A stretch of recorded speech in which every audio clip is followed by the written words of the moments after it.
BJP आरोप लगाती है कि कांग्रेस में वंशवाद है, नेता पुत्रों को ही युवा कांग्रेस का प्रदेश अध्यक्ष बनाया जाएगा। अभी खंडेलवाल जी बीजेपी के प्रदेश अध्यक्ष बने, वो क्या नेता पुत्र नहीं है? उनके पिताजी सांसद नहीं थे क्या? कि इस व्यक्ति को वोट करना है तो वोट तो प्रभावित होगा ही। अगर कांग्रेस को सरकार में आना है तो बिना युवा कांग्रेस के नहीं आ सकते। बीजेपी ने लोकतंत्र को कमजोर किया। बीजेपी ने कमजोर नहीं, ये खत्म करने की। और अगर राहुल जी ना हो, कांग्रेस ना हो, विपक्ष ना हो, तो ये हिटलर शाही इस देश में ले आए। युवा कांग्रेस संगठनात्मक रूप से मजबूत है। सिर्फ एक यूथ कांग्रेस था जो गली गली में सड़कों पर लोगों की मदद कर रहा था। ये वादा तो आरएसएस भी करती है कि आरएसएस की फुटेज है कि यूथ कांग्रेस के फुटेज है? आपकी पार्टी तो मीडिया पे भरोसा नहीं करती, लेकिन अगर सच दिखाया है तो भरोसा है। नमस्कार, मैं हूं शिवम पांडे और आप देख रहे हैं पॉडकास्ट विद शिवम। मेरे साथ इस वक्त मौजूद हैं अभिषेक परमार जी। अभिषेक जी, आपका बहुत बहुत स्वागत है podcast with Shivam. Thank you Shivam ji. Abhishek ji, मैं जानना चाहता हूं कि आपके राजनीतिक जीवन की शुरुआत कैसे हुई? देखिए, मेरी राजनीतिक जीवन की शुरुआत एक पोस्टर बॉय के रूप में हुई। मेरे यहाँ मुझे याद है कि मैं स्कूल में था, मेरे यहाँ पार्षद का चुनाव था नगर निगम भोपाल में। वो वहाँ पे एक पार्षद चुनाव लड़ रहे थे, तो मेरा शुरू से ही जो आकर्षण रहा है वो राजनीति की तरफ रहा है। तो मैंने गली गली में घूम घूम के उनके लिए स्टिकर चिपकाए, कांग्रेस का झंडा लेके निकला। तो उस समय उस वार्ड में मुझे उम्मीद है कि 50,000 वोटरों का वार्ड था वो, और मैं जिस विधानसभा से आता हूँ वो गोविंदपुरा विधानसभा है। हम लगातार 50 साल से वो हार रहे हैं। उस चुनाव में मैं मतलब एक बच्चा था, वहाँ से मैंने शुरुआत की। तो पोस्टर बॉय के रूप में की, और ईश्वर की क्या इच्छा थी, वो चुनाव कांग्रेस जीती। कृष्णा गौर महापौर बड़ी बीजेपी से, पर महेंद्र परमार वहाँ पे पार्षद बन के आए कांग्रेस के। बिल्कुल। तो मैंने शुरुआत वहाँ से की और काफ़ी अच्छा रहा वो अनुभव। आपकी राजनीति में आपका परिवार में कोई पहले से था कि आप पहले सदस्य हैं राजनीति में? देखिए, मेरी राजनीति, मैं खुद राजनीति में हूँ। मेरे परिवार में कोई भी राजनीतिक में नहीं रहा। मेरे परदादा बीएचएल में सर्विस करते थे। दादाजी, एक भोपाल में कॉलेज है एमबीएम कॉलेज, उसमें लैब टेक्नीशियन थे। मेरे पिताजी साधारण किसान हैं, और मैं ही पहला व्यक्ति हूँ मेरे परिवार में जो राजनीति में सक्रिय हूँ। मतलब आप ग्राउंड से काम कर रहे हैं? बिल्कुल, मैं एकदम नीचे से, जो आप समझ सकते हैं ना कि जिसने ज़मीन पे उतर के देखा है, जिसने वो महसूस किया है कि एक साधारण परिवार का लड़का कैसे राजनीति में आ गया है, मैंने वो सब सह के, उन सब से जूझ के यहाँ तक पहुँचा हूँ। युवा कांग्रेस के प्रदेश उपाध्यक्ष का सफ़र कैसा रहा अभी तक आपका? देखिए, सफ़र तो अच्छा रहा। युवा कांग्रेस के परिवार के तमाम प्रदेश के साथियों ने मेरा हमेशा साथ दिया। इसमें मैं एक साधारण परिवार का व्यक्ति था। मैं कई जिलों का प्रभारी रहा। उन जिलों में प्रभारी के रूप में मैंने कई काम किए, आंदोलन किए, कई प्रदर्शन किए। तो उनमें मेरे साथियों का प्रेम मेरे साथ हमेशा रहा। साथियों के सहयोग की वजह से ही मैं आज यहाँ पे हूँ। जो भी हूँ मैं बिना साथियों की वजह के कुछ भी नहीं हूँ।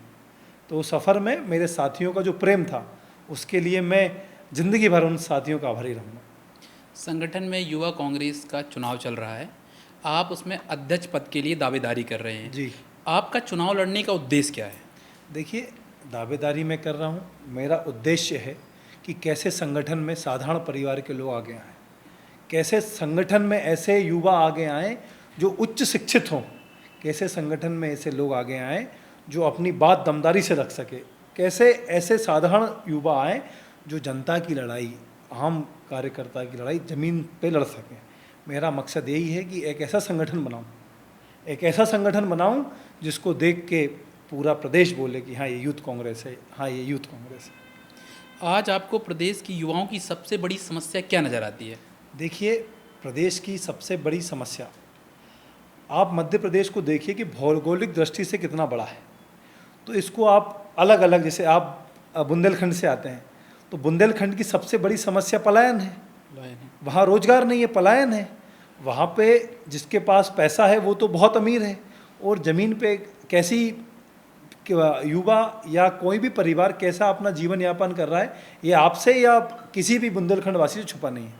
तो मेरी सबसे बड़ी जो मांग है सरकार से अध्यक्ष बनने के बाद, अगर मुझे सभी युवाओं ने मौका दिया, तो रोजगार और पलायन रोकना है और नशे से दूरी रखना है। अगर हम कोशिश करें, सरकार कोशिश करे, तो इस प्रदेश में भी रोजगार उत्पन्न हो सकता है।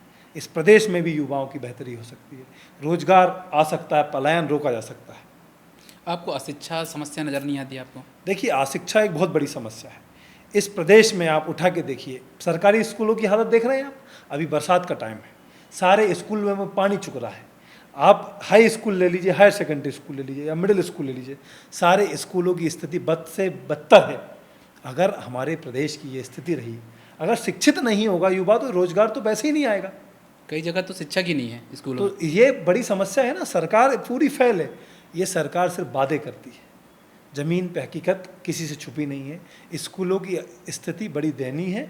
इसके लिए भी हम पूरा कोशिश करेंगे कि जन जन तक जाएं, हम सड़क पर रहें। शिक्षा को कैसे हम लाएं, पर शिक्षा के साथ साथ रोजगार बहुत जरूरी। और पलायन, ये तीनों रोकना जरूरी है। युवा कांग्रेस के लिए नए तरीके से चुनाव चल रहे हैं, कैसी तैयारी है आपकी? और राहुल गांधी जी का जो नया तरीके से चुनाव करने का तरीका जो है वो कैसा लग रहा है आपका? देखिए, तैयारी जोरों से है। मेरे साथ मेरा पूरा परिवार, युवा कांग्रेस का परिवार पूरी जोर दमखम से लगा हुआ है। इसका परिणाम यह है कि आज दिनांक तक, अभी मैं बैठा हूँ यहाँ पे, 6 लाख से ज़्यादा सदस्य, सक्रिय सदस्य बन चुके हैं प्रदेश में। ये यूथ कांग्रेस के एक एक कार्यकर्ता की मेहनत है। चाहे वो प्रदेश का चुनाव लड़ रहा हो, विधानसभा का लड़ रहा हो या ब्लॉक स्तर का चुनाव लड़ रहा हो, उन सभी साथियों की मेहनत है जो घर घर जाकर कांग्रेस के लिए लोगों को विचारधारा से जोड़ने का काम कर रहे हैं। ये प्रक्रिया बड़ी कठिन है। हमें 3-4 दिन इसको हमारे, क्योंकि कहीं शहरों में तो आसानी होती है, ग्रामीण अंचलों में थोड़ी समस्या आई, पर अब तेज़ी के साथ मेंबरशिप पर काम चल रहा है। और गली गली में जाके यूथ कांग्रेस के साथी गली गली में जाके कांग्रेस के लिए आह्वान कर रहे हैं कि आइए एक बेहतर कल के लिए यूथ कांग्रेस से जुड़ें। युवाओं को से यही आह्वान के साथ गली गली में लोग जा रहे हैं। चुनाव प्रक्रिया में मज़ा आ रहा है कि नहीं? बहुत मज़ा आ रहा है। चुनाव प्रक्रिया, लग रहा है कि चुनाव चल रहा है। 1 महीने का चुनाव, आप सोच सकते हैं कि ये तो लोकसभा टाइप का चुनाव हो गया। आज अभी मैं रास्ते में आ रहा था आपके पास, तब मेरी एक साथी से बात हुई तो उन्होंने बताया, भैया ऐसा चुनाव तो हमने कभी यूथ कांग्रेस का हो ही नहीं। तो मैं तो बड़ा सौभाग्यशाली हूँ कि मुझे ऐसे चुनाव में लड़ने का मौका मिल रहा है। क्या आपको लगता है कि युवा कांग्रेस संगठनात्मक रूप से मजबूत है? देखिए, आपको मैं थोड़ा पीछे ले जाना चाह रहा हूँ। जब कोरोना काल आया, इस देश की सारी जितने भी संस्थान थे सब बंद थे। सिर्फ एक यूथ कांग्रेस था जो गली गली में, सड़कों पर लोगों की मदद कर रहा था, ऑक्सीजन के सिलेंडर पहुंचा रहा था, खाना पहुंचा रहा था, दवाई वहाँ पहुंचा रहा था। तो अगर कमज़ोर अगर होता संगठनात्मक रूप से, तो इतना बड़ा काम कैसे कर सकता था? हमारा यूथ कांग्रेस का संगठन हर बूथ पर मजबूत है। हमारा यूथ कांग्रेस का संगठन हर मोहल्ले में, समिति में मजबूत है। हमारा हर यूथ कांग्रेस संगठन हर विधानसभा में मजबूत है। हाँ, हम हो सकता है कि हम उन तक पहुंच नहीं पाए, पर यूथ कांग्रेस का संगठन पूरे प्रदेश में, पूरे देश में सबसे मजबूत कुछ है तो यूथ कांग्रेस का मैं मानता हूं, क्योंकि मैं इस परिवार से निकला हूं। यूथ कांग्रेस को मैंने परिवार माना है और मुझे यूथ कांग्रेस के साथियों ने एकदम परिवार की तरह प्यार दिया है। ये वादा तो आरएसएस भी करती है कि हमने कोरोना काल में बहुत काम किया है। देखिए, मैं तो, आप सोशल मीडिया या मीडिया के माध्यम से फुटेज उठा लीजिए कि आरएसएस के फुटेज है कि यूथ कांग्रेस के फुटेज है। फुटेज हमने नहीं बनाया। मीडिया के चैनल देख लीजिए आप, राष्ट्रीय चैनलों के माध्यम से देख लीजिए आप कि किसने कितना काम किया। सोशल मीडिया आपका डाटा है। हमारे इंडियन यूथ कांग्रेस के पेज पे जाइए। कोरोना काल में जितना बन सका है, हर एक साथी से, मैं अपना या किसी का नहीं कह रहा हूँ, यूथ कांग्रेस कोरोना टाइम पे, मुझे 2 बार कोरोना हुआ। कोरोना में मैं एक बार बिल्कुल सीरियस हो गया, मैं चल नहीं पाया, मेरे को बहुत सीरियस मेडिकल इमरजेंसी में एडमिट करना पड़ा। पर हमारी जो इच्छा थी जनता के सेवा की, वो कभी नहीं ख़त्म हुई। और मैं नहीं, मुझ जैसे तमाम साथी यूथ कांग्रेस के कोरोना काल में बिल्कुल तन मन धन से लगे रहे। आपने मीडिया की बात की अभी कि मीडिया से उठा लीजिए डाटा। आपकी पार्टी तो मीडिया पे भरोसा नहीं करती, लेकिन देखिए, जो अच्छा करता है उस समय हमें दिखाया गया। अगर सच दिखाया है तो भरोसा है, अगर सच नहीं दिखाएंगे तो कोई भरोसा नहीं करेगा। बात सच की है। इस तरह की चुनाव प्रक्रिया में आपको पारदर्शिता नज़र आती है? देखिए, पारदर्शिता तो कांग्रेस में राहुल गांधी जी से है। मुझ जैसे करोड़ों युवा जब हमारी राजनीति में शुरुआत करी तो हमने राहुल गांधी जी का चेहरा देख के शुरुआत की। हमें राहुल जी से काफ़ी आस थी, उम्मीद थी कि राहुल जी, मैं एक किसान परिवार से आता हूँ, बिल्कुल, मेरी परिवार में कोई बड़ा आदमी नहीं है जिसका राजनीति में कोई इंटरफेयर हो, पर मैं किसान परिवार का बच्चा हूँ। और अगर राहुल जी पे भरोसा था, किया, तो आज आपके सामने बैठा हूँ। आज इस पार्टी ने मुझे सब कुछ दिया। आज मुझे पार्टी ने इस लायक समझा कि मैं मध्य प्रदेश युवा कांग्रेस के अध्यक्ष का चुनाव लड़ सकूँ, और मैं लड़ रहा हूँ, पूरी ताकत से लड़ रहा हूँ, पूरे जोश से लड़ रहा हूँ और पूरे साथियों की मदद से लड़ रहा हूँ। बीजेपी आरोप लगाती है कि कांग्रेस में वंशवाद है, जी नेता पुत्रों को ही युवा कांग्रेस का प्रदेश अध्यक्ष बनाया जाएगा, आप इसे कैसे देखते हैं? देखिए, ये तो बीजेपी बिल्कुल फालतू और बेकार की बातें कर रही हैं। अभी खंडेलवाल जी बीजेपी के प्रदेश अध्यक्ष बने, वो क्या नेता पुत्र नहीं है? उनके पिताजी सांसद नहीं थे क्या? और भी कई नाम मैं बता दूं आपको, क्या वो नेता पुत्र नहीं है? आप नेता पुत्र हमारे विक्रांत भूरिया जी पहले जिला युवा कांग्रेस के अध्यक्ष थे, संघर्ष करके आए। हमारे उससे पहले के अध्यक्ष कुणाल चौधरी जी साधारण परिवार के किसान के बेटे थे, वो गली गली में घूम घूम के प्रदेश के दौरे कर करके अपने भाषणों के दम पे और प्रदर्शन करके यहाँ तक पहुँचे। तो ये खुद अपनी काबिलियत से पहुँचे हैं। और नेता पुत्रों की बात कही जाए तो यूथ कांग्रेस और कांग्रेस, मैं नहीं मानता कि वंशवाद इसमें है। हमारा चुनाव में हम सब परिवार हैं और चुनाव अपनी जगह है, हम सब अपनी ताकत से लड़ रहे हैं। जिसके साथ हमारे कार्यकर्ता हैं वो जीत के आएगा। इस चुनाव में आपको लगता है कि जो सीनियर लीडर है कांग्रेस के प्रदेश के, उनका इंटरफेयर कहीं नज़र आ रहा है, किसी को जिताने के लिए वो सहायता दे रहे हैं? जी बिल्कुल नहीं, मुझे ऐसा नहीं लगता। क्यों नहीं लगता? क्योंकि हम जब 2023 का इलेक्शन हारे, उसके बाद से ही संगठन पर कैसे मजबूती हो इस पे काम चल रहा है। अभी हाल ही के दिनों में संगठन सृजन की बैठकें हुई, संगठन कैसे मजबूत हो इस पे काम चल रहा है। युवा कांग्रेस के लिए भी किसी नेता ने किसी की मदद नहीं कर रहे हैं, सब अपने दम पे अपना चुनाव लड़ रहे हैं। और इसमें नेताओं की मदद से मेरे हिसाब से कुछ होना भी नहीं है, क्योंकि इसमें कार्यकर्ता को चुनना है, कार्यकर्ता को ज़मीन पे जाके मेंबरशिप करना है। हमारे नेता राहुल गांधी जी ने एक स्लोगन दिया था, नेता बनो नेता चुनो। तो विधानसभा अध्यक्ष और ब्लॉक अध्यक्ष और जिला अध्यक्ष जो नेता बन रहे हैं, वो प्रदेश में अपना नेता चुन रहे हैं। नहीं, आपका कहना ठीक है, लेकिन मैं इस बात बिल्कुल एग्री नहीं करता। यदि दिग्विजय सिंह, जीतू पटवारी या कोई भी बड़ा नेता आपके वो नेता प्रतिपक्ष यदि बोल दें कि इस व्यक्ति को वोट करना है, तो वोट तो प्रभावित होगा ही। देखिए, अब वोट मुझे नहीं लगता, मुझे तो ऐसा लगता है कि मेरा यूथ कांग्रेस का साथी सब बब्बर शेर है और अपनी अंतरात्मा की सुनेगा। जो उसके साथ खड़ा रहा, मैं विषम परिस्थितियों से निकल के यहाँ तक आया हूँ, मैंने हमेशा संगठन को प्राथमिकता दी है। तो मुझे पूरी उम्मीद है, मुझे पूरा भरोसा है कि मेरा भाई, मेरा साथी हमेशा अपने मन की सुनेगा, अपने दिल की सुनेगा और अपने संघर्ष के साथी को चुनेगा। मैं उनके बारे में, मैं जो उनके लिए जो सपने वो देखते हैं वही सपने मैं देख रहा हूँ। मैं उन परिस्थितियों से निकला हूँ, तो मुझे पूरा भरोसा है कि वो साथी भी मुझे चुनेगा। राजनीति में आप अपना आदर्श किसे मानते हैं? देखिए, राजनीति में अपना आदर्श मानना, ये बड़ा आपने कठिन सवाल पूछा है। तो राजनीति का आदर्श तो राहुल गांधी जी हैं मेरे। बिल्कुल जी। प्रदेश के कोई नेता? प्रदेश के सारे नेता मेरे आदर्श हैं। सारे प्रदेश के जितने नेता हैं सबको आदर्श मान के ही हम यहाँ तक चल रहे हैं। माननीय राजा साहब दिग्विजय सिंह जी से सीखता हूँ कि कैसे गांधी जी की विचारधारा पे चला जाए। प्रदेश अध्यक्ष जीतू पटवारी जी से सीखता हूँ कैसे अपनी बात प्रखरता से रखी जाए। हमारे जयवर्धन सिंह जी से सीखता हूँ कैसे युवाओं पे घुला मिला जाए। मैं कुणाल चौधरी जी से सीखता हूँ कि कैसे लोगों के पास जाया जाए, कैसे साधारण परिवार से निकला जाए। मैं विक्रांत भूरिया जी से सीखता हूँ कि कैसे एक आदिवासी वर्ग का नेता मध्य प्रदेश से निकल के दिल्ली पे छा जाता है। मैं अपने बड़े भाई विपिन वानखड़े जी से सीखता हूँ कैसे एक साधारण परिवार का लड़का यहाँ तक पहुँच सकता है। तो मैं सभी मेरे जो भाई हैं, अजय सिंह राहुल भैया, बिंद की शान कहे जाने वाले व्यक्ति, उनसे सीखता हूँ कि कैसे उनके पिताजी ने, माननीय स्वर्गीय अर्जुन सिंह जी ने, उनका तो मध्य प्रदेश की राजनीति में जितना योगदान है उतना तो कांग्रेस में किसी का हो ही नहीं सकता। वो तो नेता बनाने की फैक्ट्री थे, ऐसा मैंने तो सुना है उनके बारे में कि वो तो किसी का भी हाथ पकड़ लेते थे। उनने तो कला थी कि नेता बनाना है मुझे, साधारण परिवार के लोगों को लाना है आगे। विधानसभा में कांग्रेस की वापसी के लिए युवा कांग्रेस कितना कारगर होगा? देखिए, मैं आपके चैनल के माध्यम से एक चीज़ कहूँगा कि कांग्रेस की रीढ़ की हड्डी यूथ कांग्रेस है। अगर कांग्रेस को सरकार में आना है तो बिना युवा कांग्रेस के नहीं आ सकती। युवा कांग्रेस ही क्यों? क्योंकि लड़ाई हमारी बूथ पे है, लड़ाई हमारी विचारधारा पे है, लड़ाई हमारी बात को ज़्यादा लोगों को तेज़ी से पहुंचाने की है।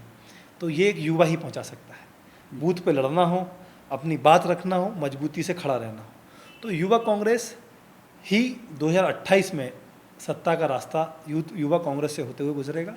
और मुझे पूरा भरोसा है कि युवा कांग्रेस का एक एक साथी 2028 में पूरी दम से लग के कांग्रेस को वापस सत्ता में लाएगा। बीजेपी के युवा मोर्चा की तुलना में जी कांग्रेस का युवा कांग्रेस कितना मजबूत है? देखिए, बीजेपी और कांग्रेस में जो युवा मोर्चा विंग है, हम दो एक अलग अलग विंग है। मैं युवा मोर्चा और यूथ कांग्रेस ही कंपेयर ही नहीं कर सकता, क्योंकि यूथ कांग्रेस अलग बहुत मजबूत संगठन है। युवा मोर्चा में आपने पर्ची निकाली, ऊपर से फरमान आया कि इसको अध्यक्ष बनाना है, वो बन गया। पर यूथ कांग्रेस में ऐसा नहीं है। युवा कांग्रेस में आपको भागना पड़ेगा, दौड़ना पड़ेगा। मैं आज 70% मध्य प्रदेश भाग चुका हूँ, दौड़ चुका हूँ, हर विधानसभा जा रहा हूँ, ब्लॉक में जा रहा हूँ, लोगों से मिल रहा हूँ, अपील कर रहा हूँ। मेरे को अनुभव भी हो रहा है, कुछ अच्छा हो रहा है, कुछ बुरा हो रहा है। हर समस्या देख रहा हूँ कि किस जिले की क्या समस्या है। मुरैना गया, मुरैना में गंदगी की समस्या है। हर जिले की, बुंदेलखंड गया हूँ, पलायन की समस्या है जो हमने बात करी। बिंद है, बिंद में मेडिकल की समस्या है। तो मैं ये महसूस भी कर रहा हूँ, ये युवा मोर्चा का अध्यक्ष कभी महसूस नहीं कर पाया। बिंद में तो नशा भी बहुत ज़्यादा है। नशे की बहुत बड़ी समस्या है। तो मैं ये जब जा रहा हूँ तो आपसे बात कर पा रहा हूँ। जी, कैसा लगा मध्य प्रदेश घूम के? मज़ा आ रहा है? मध्य प्रदेश घूम के मज़ा आ रहा है। और मैं तो राहुल जी और इलेक्शन सिस्टम को बहुत धन्यवाद दूंगा कि आपने ऐसा सिस्टम बनाया जिसमें हम जैसे युवा साधारण परिवार के लोग आए और अब मजबूती से अपना चुनाव लड़ रहे हैं। क्या आपको लगता है कि बीजेपी हिंदू आधारित राजनीति करती है? देखिए, बीजेपी की दुकान हिंदू आधारित राजनीति से ही चल रही है, इससे कहना गलत नहीं है। आपका सवाल जो है उसी में आंसर है। अगर ऐसा ना हो, और हमारा मानना ऐसा है कि, मेरा मानना व्यक्तिगत, कि ये देश संविधान से ही चलेगा। इस देश पे सबका अधिकार है। इस देश की संपत्ति पे जितना अधिकार एक राजा के बेटे का है, उतना ही अधिकार एक किसान के बेटे का भी है। बिल्कुल। क्योंकि एक वोट ही राजा का बेटा डाल सकता है और एक वोट ही किसान का बेटा डाल सकता है। तो मेरा इसमें मानना है कि जो संविधान के हिसाब से देश चलेगा, संविधान की मान्यताओं को, संविधान को मान के देश चलेगा, वैसे ही देश चल सकता है। वरना आप किसी भी धर्म को, मैं खुद हिंदू विचारधारा से है, हमारा तो धर्म ही कहता है सबको साथ लेके चलना। बिल्कुल। तो ये तो बीजेपी करती है, बट इसमें मेरा या कांग्रेस का मत नहीं है। बीजेपी ने लोकतंत्र को कमज़ोर किया है, कितनी सच्चाई इस बात पे? देखिए, लोकतंत्र बीजेपी ने कमज़ोर नहीं, ये ख़त्म करने की। और अगर राहुल जी ना हो, कांग्रेस ना हो, विपक्ष ना हो, तो ये हिटलरशाही इस देश में ले आएंगे। आप देखिए, बनी हुई सरकारें गिर रही हैं। क्या कांग्रेस कभी मजबूत नहीं थी? देश में हमारी सरकारें नहीं थी? राजीव जी, इंदिरा जी नहीं थे क्या? हमने कभी किसी की सरकारें गिराई क्या? वो आगे भी कांग्रेस आएगी, वो मजबूती से आएंगी। इनने तो 400 पार का नारा दिया था, नहीं ले पाए। कांग्रेस एक दिन 400 पार लाएगी, मैं आपके चैनल के माध्यम से कह रहा हूँ। पर कांग्रेस अपनी विचारधारा पे अडिग रहेगी, डटी रहेगी। कांग्रेस कभी विपक्ष को ख़त्म करना चाहती तो कोई बड़ी बात थी क्या? आप बताइए। कांग्रेस ने सबको साथ लेके चला। वो इंदिरा माँ थी जिन्होंने पूजनीय अटल जी को बिठाया कि आपकी ज़रूरत है, 2 सीटें खाली कराई अडवाणी जी, अटल जी के लिए बिठाया। और सबको विपक्ष का सम्मान किया, विपक्ष को साथ लेके चला, विपक्ष को हमेशा अपने साथ, विपक्ष को महसूस होने नहीं दिया कि देश में कैसी है। आज देश में क्या स्थिति है? आज आप अपनी जो ईडी, सीबीआई, इसका इस्तेमाल आप बीजेपी के एजेंट के तौर पे कर रहे हैं। आप देश की बताइए व्यवस्था कहाँ है? जीतू पटवारी जी, कोई अभी जीतू पटवारी जी पे FIR हो गई, ये कोई तरीका है? अब क्या हम हमारा बात भी नहीं रख सकते? तो इस देश में, इस लोकतंत्र में बात रखने का तो अधिकार है। अब मैं आपके चैनल के माध्यम से उनके बारे में कुछ कह रहा हूँ तो क्या मुझ पर FIR कर देंगे? अब ये तो मेरा अधिकार है। मुझे तो इस लोकतंत्र ने स्वतंत्रता का अधिकार दिया है ना, बोलने की आज़ादी इस यहाँ पे है। मैं अपने तरीके से धरने, प्रदर्शन, आंदोलन करता हूँ ना, वो मैं करता हूँ और करता आऊँगा। अंतिम सवाल है और मेरे इंटरेस्ट का विषय है ये। जब कोई भी पार्टी हो, कांग्रेस हो या भाजपा हो, युवा जो हैं, जो 25 से 30 से 35 साल के हैं, उनको युवा नेता बनाती है जी। कभी विधायक या सांसद, जी। बहुत कम बनाती है। जी। तो आपको नहीं लगता कि जब ये सांसद बनेंगे, विधायक बनेंगे, तो ये पॉलिसी मेकिंग में काम करेंगे, तब बेहतर देश बनेगा, बेहतर मध्य प्रदेश बनेगा? ऐसा क्यों नहीं करती पार्टियाँ? देखिए, भाजपा का तो नहीं पता, पर कांग्रेस का आप उठा के देखिए, जितने युवा कांग्रेस के अध्यक्ष बने हैं। बताइए किसको 35 साल से पहले, 30 साल से पहले विधायक बनाया? विपिन वानखेड़े को छोड़ दीजिए। देखिए, विपिन वानखेड़े को छोड़ दूं तो एक हमारे हरदा से हैं, एमएलए हैं, क्या नाम है? नाम मुझे मिस हो रहा है, मेरे भाई हैं, कुणाल चौधरी को भी बनाया है पहले। कुणाल चौधरी जी को बनाया। आप अपने विक्रांत भाई को टिकट दिया, विक्रांत भूरिया जी को, जी। टिकट दिया, और तमाम हैं। आप हिमाचल में जाइए, सुखविंदर सिंह सुक्खू जी यूथ कांग्रेस के अध्यक्ष थे, आज वो वहाँ के मुख्यमंत्री हैं। प्रियव्रत सिंह जी यहाँ के अध्यक्ष से वो मंत्री रहे हैं। जीतू पटवारी जी सबसे बड़ा उदाहरण है, युवा कांग्रेस के अध्यक्ष थे, आज प्रदेश अध्यक्ष है, मंत्री रहे हैं। वो तमाम जो भी साथी यूथ कांग्रेस से निकले हैं, युवा कांग्रेस से निकले हैं, वो कहीं ना कहीं स्थापित हैं, राजनीति कर रहे हैं, जनता की सेवा कर रहे हैं। और कांग्रेस ही ऐसी पार्टी है जो युवाओं को मौका देती है। सिद्धार्थ कुशवाहा जी को देख लीजिए, सतना में वो एमएलए हैं। एमएलए, लेकिन वो 35 के बाद ही बने, उनके पिताजी के खत्म होने के बाद नहीं, बने। पिताजी के खत्म होने के बाद वो युवा कांग्रेस का अध्यक्ष का चुनाव लड़े थे। एमएलए रहते हुए वो युवा कांग्रेस के अध्यक्ष का चुनाव लड़े थे। भूपेंद्र मरावी देखिए, वो एमएलए रहे, कई लोगों को टिकट दिया, पर वो हमारे साथ चले गए। पर टिकट जो जितने आप पंकज उपाध्याय जी को देख लिए जोरा में, उनको टिकट किसने दिया? वो युवा हैं, बिल्कुल। उनको टिकट कांग्रेस ने दिया। आप उठा के देख लीजिए, जीतू पटवारी जी को कब टिकट दिया था? कांग्रेस ने दिया था ना। बिल्कुल। भाजपा दिखा दे किस युवा को टिकट देती है, दिखा दे। बिल्कुल। कथनी और करनी में अंतर है भाजपा की। और मैं एक बात आपके चैनल के माध्यम से कहना चाहता हूँ कि कांग्रेस ही है जो युवाओं को आगे ला रही है। इसका सबसे बड़ा उदाहरण मैं बैठा हूँ आपके साथ। मैं एक साधारण परिवार का व्यक्ति हूँ और कांग्रेस ने मुझे यहाँ तक पहुँचाया। आप अपने जो समर्थक हैं उनको कोई मैसेज देना चाहते तो दे सकते हैं।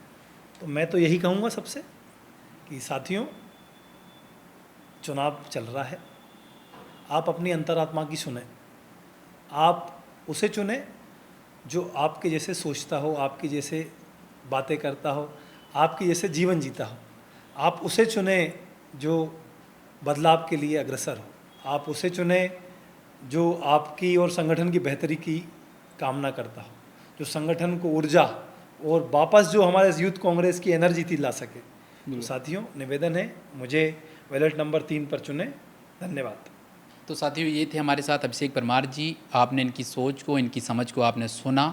आपको ऑल द बेस्ट आपके चुनाव के लिए। अग्रिम बधाई। Thank you. वेलकम।